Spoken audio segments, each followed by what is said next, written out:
गुणा ऐसे किया जाए कि प्राप्त होने वाली राशि अगर सदिश है तो उस गुणन को कहेंगे हम लोग सदिश गुणन या वेक्टर गुणन। जैसे अगर मान लीजिए हम एक ऐसा सदिश है जिसमें किसी दूसरे सदिश से गुणा कर रहे हों और हमको प्राप्त होने वाली राशि सदिश ही है, तो वैसे गुणन को हम लोग कह देंगे सदिश गुणन। और इस गुणन को व्यक्त करने के लिए जैसे मान लीजिए वेक्टर ए है और एक वेक्टर बी है, तो वेक्टर ए और वेक्टर बी के गुणन को हम लोग क्रॉस गुणन से व्यक्त करते हैं। Vector A cross vector B लिखते हैं, जो दोनों सदिशों के मापांक और इनके बीच के बने कोण की जया यानी कि साइन थीटा और उसके दिशा में घटक इकाई घटक उसको प्रदर्शित करता है। साथ ही साथ ए और बी के क्रॉस गुणन में जो सदिश प्राप्त होगा वह सदिश वह ए और बी दोनों पर लंब होगा। कहने का मतलब इसको और स्पष्ट से समझ लीजिए कि यदि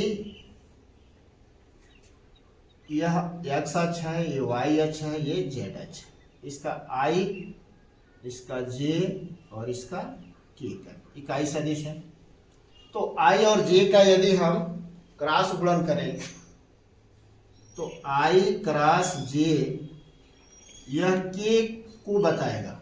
मतलब दो सदिश जो परस्पर यदि लंबवत है तो उनका क्रॉस गुणन जो सदिश आएगा वह इन दोनों पर भी लंब होगा, अर्थात आई क्रॉस जे जो होगा वह के कैप के बराबर हो जाए। इसी तरह जे क्रॉस के वह आई कैप के तुल्य होगा। के क्रॉस आई ये जो होगा जे को व्यक्त करेगा। लेकिन अगर इनकी दिशाएं बदल दें तो प्राप्त होने वाली राशि की भी दिशा बदल जाएगी, अर्थात जे क्रॉस अगर आई कर देंगे तो यह माइनस के को व्यक्त करेगा।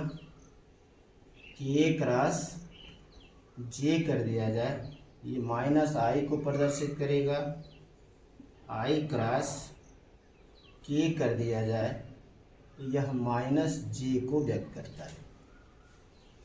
और सदिश गुणन या क्रॉस गुणन में आई क्रॉस आई में यदि गुणा करेंगे तो क्या होगा, देखिए आई क्रॉस आई मतलब आई का तो इकाई सदिश है तो एक इंटू एक एक और साइन बीच का कोण आई के साथ आई कितना कोण बनाया तो जीरो, तो उस स्थिति में यह जीरो हो जाएगा, अर्थात यह शून्य वेक्टर को बताएगा।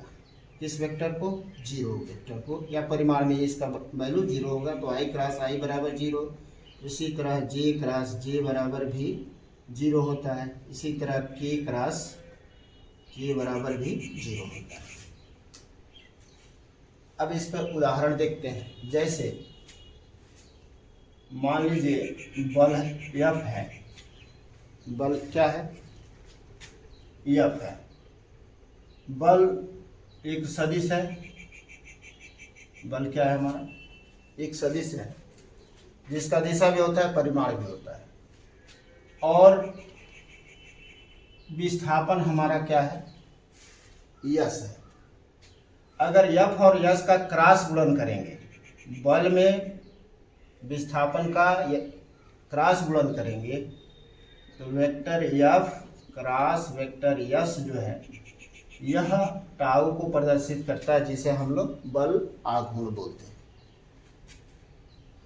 ज्ञात करने का फार्मूला क्या है, तो इनको हम एक सरल विधि से दो सदिशों का गुणन निकाल सकते हैं। जैसे एग्जाम्पल में देखते हैं, यदि वेक्टर ए बराबर 2i plus 3j plus k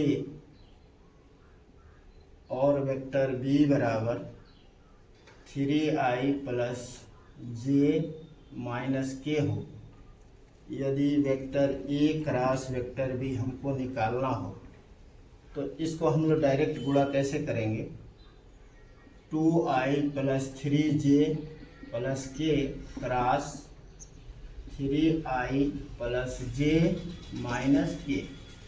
गुणा करते हैं लॉन्ग मेथड से। एक और विधि और भी बताते हैं आपको। तो 2i का गुणा कर लेते हैं सब में।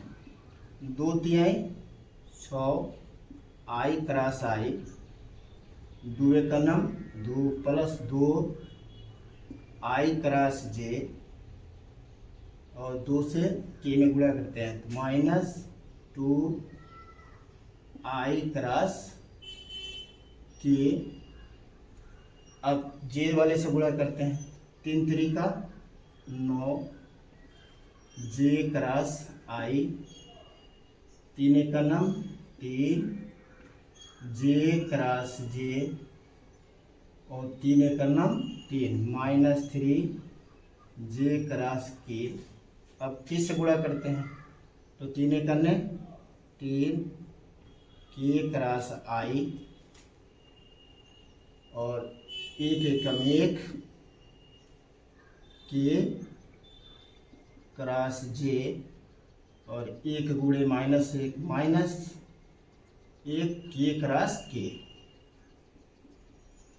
अब यहाँ देखते हैं इन मानों से अगर देखा जाए तो i का क्रॉस i 0 हो जाएगा, अर्थात ये वाला पद शून्य हो गया, ये भी पद आपका शून्य हो गया। जब दोनों भिन्न होंगे तो शून्य हो जाएगा, दोनों सेम होंगे। सॉरी ये i क्रॉस i 0 हो रहा है। i क्रॉस j क्या होगा तो i क्रॉस j हमारा k होता है। तो ये हो गया हमारा 2 k cap. i cross k, i cross k देखिए आपका माइनस j हो रहा है। तो इसका जब माइनस j भरेंगे तो ये आपका माइनस है तो ये हो जाएगा प्लस 2 j क्रॉस i आपका माइनस के है तो यहाँ हो गया आपका माइनस 9 k। फिर j क्रॉस j आपका 0 होता है, ये हो गया 0। j क्रॉस k हमारा i होता है, ये हो जाएगा minus 3i cap. k cross i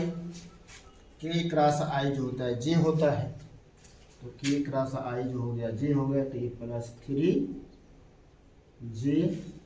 k cross j का मान होता है माइनस i तो ये हो जाएगा माइनस i कैप और k क्रॉस के 0 होता है। अब इनको जोड़ लेते हैं, i को पहले देखते हैं तो माइनस 3 माइनस i और माइनस 3i, ये है माइनस 3i। नहीं कहाँ से गड़बड़ हो गया कि ये 0, ये आपका माइनस 3j है, ये आपका था 3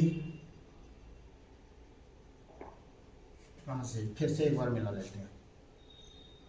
इसका तो 0 हो गया, i क्रॉस j हो गया आपका k तो 2k हो गया।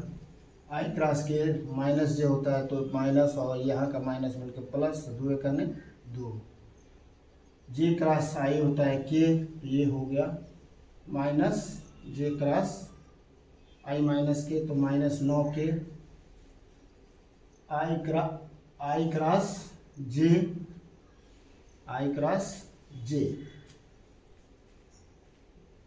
नहीं j क्रॉस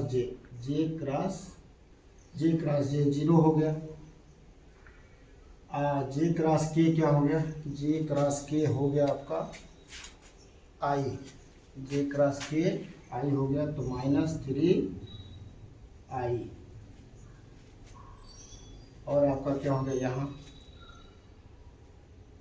3i।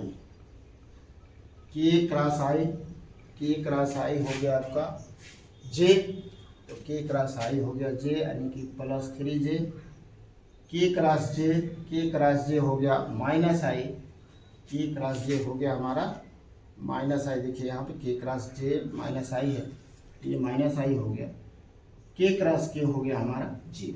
अब जोड़ लेते हैं, -3i और -i, ये हो गया -4i कैप प्लस 2j और 3j, 2 और 3, ये हो गया हमारा 5j। के को देखते हैं तो 2k और -9k, तो ये बच गया -7k। ये हो गया हमारा ए क्रॉस बी। समझ में आ गया है? उम्मीद है समझ में आ गया होगा।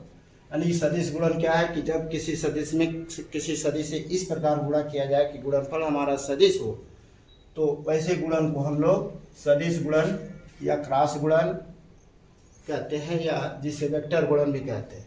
तो इन सब बातों को स्पष्ट हो गया होगा।